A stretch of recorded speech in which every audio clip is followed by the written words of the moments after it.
যখন অভিশপ্ত ইবলিস শয়তান দেখলো যে পিতা ইব্রাহিম তার পুত্রকে কোরবানি করতে নিয়ে যাচ্ছেন, তখন সে পাগলের মতো ছুটে গেল মা হাজেরা এবং বালক ইসমাইলের কাছে। কিন্তু মা ও ছেলের ইমানের ত্যাগের কাছে শয়তান এমনভাবে হেরে গেল যে লজ্জিত হয়ে লেজ গুটিয়ে পালাতে বাধ্য হলো। শয়তানের সেই ভয়ঙ্কর চক্রান্ত এবং কোরবানির অলৌকিক সত্য ইতিহাস নিয়ে আমাদের আজকের ভিডিও।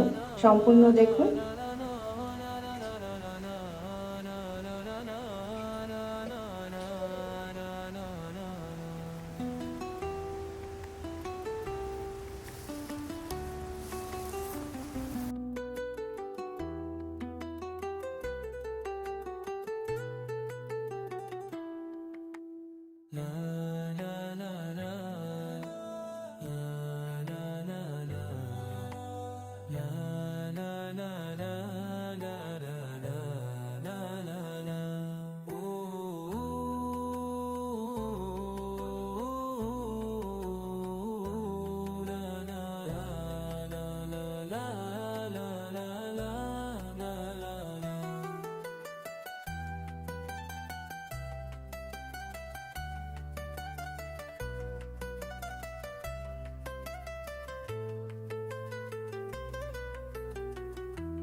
প্রিয় দর্শক, এই ছিল কোরবানির সেই মহান ও ঐতিহাসিক সত্য ঘটনা।